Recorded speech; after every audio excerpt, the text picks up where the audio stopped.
안녕하세요. 명심건강입니다. 어느덧 초복이 다가오고 있습니다.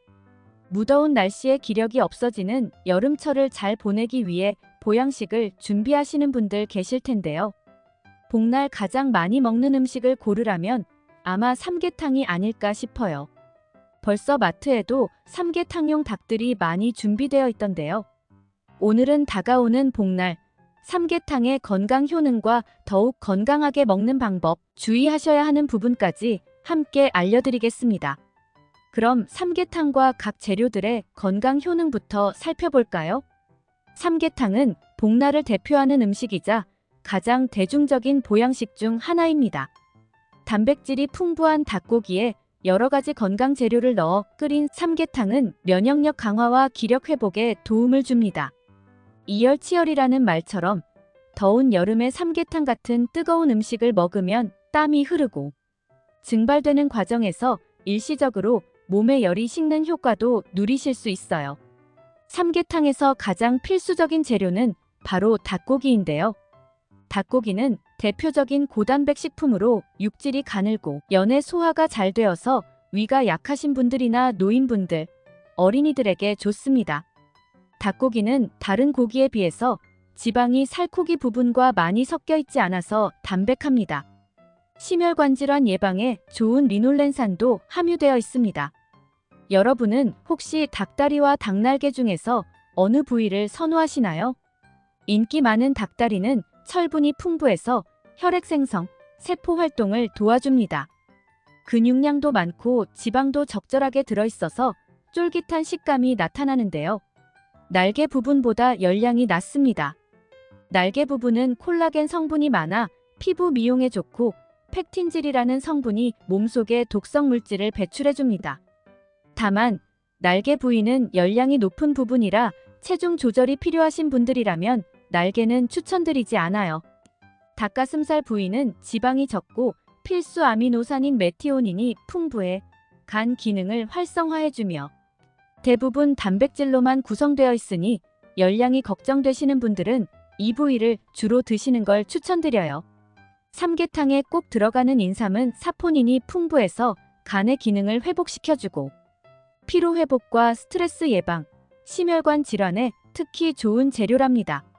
삼계탕에 인삼을 넣으면 닭고기의 누린내도 잡아주고 닭고기의 육질도 부드러워져 맛이 좋아지지요.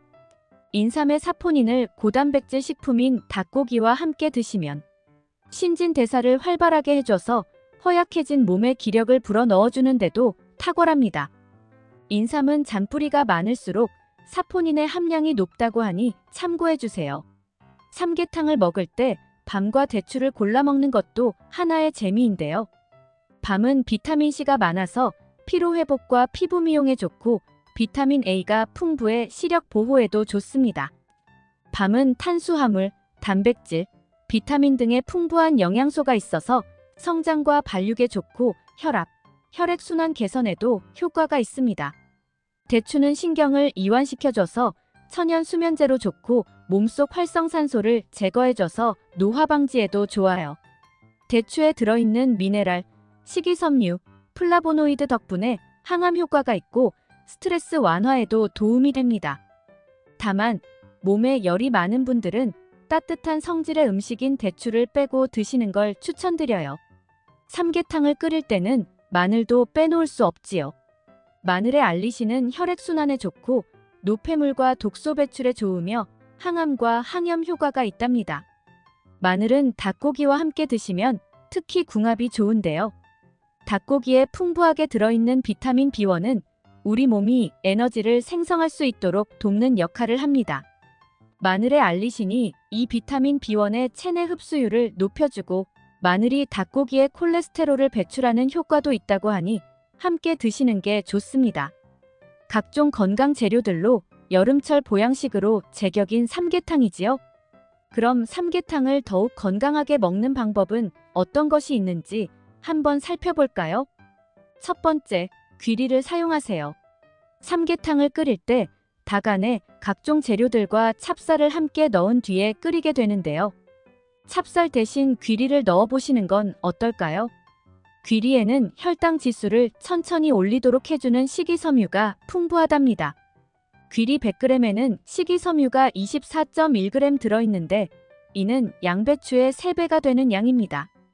보통 한 끼 식사로 300에서 400칼로리 정도를 섭취하는 반면 영양이 풍부한 삼계탕을 한 그릇을 다 드시면 800칼로리까지 섭취하실 수 있답니다. 그래서 드실 때 반개탕으로 드시거나 양을 조절해서 드시는 걸 추천드리는데요. 찹쌀 대신 귀리를 사용하시는 것도 칼로리를 줄이고 식이섬유를 채우는데 도움이 됩니다. 두 번째, 전복이나 낙지를 함께 넣어주세요. 삼계탕에 사용되는 재료들은 몸의 기력을 보충해주는 음식들이 많이 사용되다 보니 삼계탕을 드신 뒤에 몸에 열이 오르는 경우가 있으신 것 같아요. 몸에 인삼이 잘 안 받는 분들도 종종 계시지요? 이런 분들은 삼계탕을 끓일 때 전복이나 낙지를 함께 끓여주시면 좋답니다. 차가운 성질의 전복과 단백질이 풍부한 낙지가 뜨거운 성질을 조금 중화해주기 때문입니다. 닭과 전복, 낙지가 만들어내는 시원하고 개운한 국물은 삼계탕을 드실 때 또 다른 별미가 되어준답니다. 그리고 삼계탕을 드실 때는 단백질에 비해서 채소가 부족한 편이기 때문에 파나 고추, 오이 등을 함께 곁들이시는 것이 영양 균형에 좋아요. 맛도 좋고 여름철 기력도 채워주는 삼계탕이지만 드실 때 주의하셔야 하는 부분들도 있답니다. 건강하기 위해서 드시는 보양식인 만큼 지금부터 알려드리는 부분도 잘 신경 써주세요. 첫 번째, 소금 간은 하지 마세요. 뜨끈하게 끓여진 삼계탕을 받는 순간 습관처럼 소금 양념을 뿌리시는 분들도 계실 텐데요. 삼계탕처럼 오랫동안 끓여서 국물을 내는 경우에는 각종 식재료가 우러나서 나트륨 함량이 높아집니다. 그런데 소금까지 뿌려 드시면 나트륨을 섭취하는 양이 너무 많아지겠지요. 그러니 되도록이면 소금을 뿌리지 않고 약간 싱겁게 드시는 게 좋아요. 닭고기 한 입, 김치 한 입 이렇게 드시는 분들도 나트륨 섭취가 많아질 수 있기 때문에 김치는 빼고 삼계탕만 드시는 것이 좋아요. 두 번째, 국물 대신 살코기 위주로 드세요. 삼계탕의 국물에는 나트륨이 많기도 하지만 닭에서 나온 기름도 함께 포함되어 있습니다. 그래서 국물은 끝까지 다 드시지 말고 가급적 남기시는 것이 좋은데요. 맛의 진국인 국물을 포기하실 수 없는 분이라면 삼계탕을 끓일 때 포화지방이 많은 닭의 껍질 부분을 벗겨내고 살코기 위주로 끓여주시는 것이 좋답니다. 이렇게 드시면 껍질과 기름이 제거되어 콜레스테롤 섭취를 줄일 수 있고 담백한 삼계탕을 즐기실 수 있어요. 세 번째, 고지혈증과 고혈압은 조심하세요. 앞서 말씀드렸듯이 삼계탕은 평소에 식사를 하시는 것보다 많은 열량을 섭취하기가 쉬운 음식입니다. 그래서 고지혈증 환자의 경우에는 삼계탕을 드실 때 주의하시는 게 좋은데요. 이미 혈액에 지방 성분을 많이 가지고 있는 고지혈증 환자의 경우 삼계탕을 먹으면 증상이 악화될 수 있습니다. 특히 지방이 많이 들어있는 닭껍질이나 닭 날개 부위는 빼주시는 게 좋아요. 삼계탕 국물에는 재료들에서 우러나온 염분이 많아 고혈압 환자분들도 조심하시는 게 좋은데요. 나트륨이 체내 농도를 높이고 혈액량을 늘려 혈압이 더 높아질 수 있기 때문입니다. 그러니 고혈압 환자분들은 국물을 빼고 건더기 위주로 드시는 걸 추천드려요. 네 번째, 채소를 먼저 손질한 뒤 닭을 손질하세요.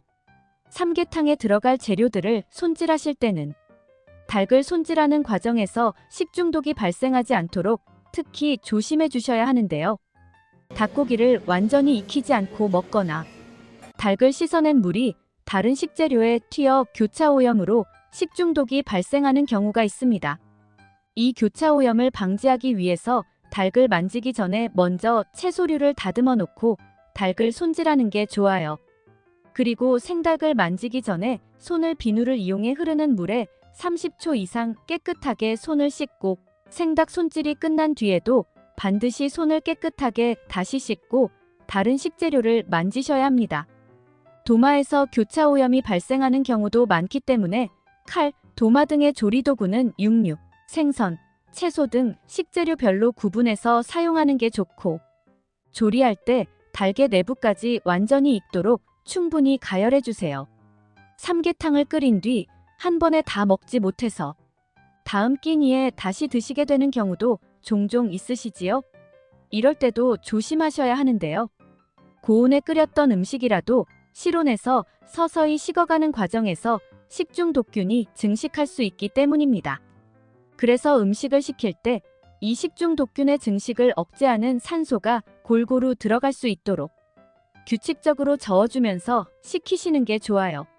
다시 드실 때에는 75도 이상에서 재가열한 후 드시는 게 좋은 방법입니다. 오늘의 정리. 삼계탕의 건강 효능과 더욱 건강하게 먹는 방법, 주의하셔야 하는 부분까지 알아보았습니다. 한 그릇에 건강 가득한 삼계탕과 함께 여름날 기력을 가득 채우시고 앞으로도 명심 건강과 함께 건강 꿀팁도 가득 챙겨가셨으면 좋겠습니다.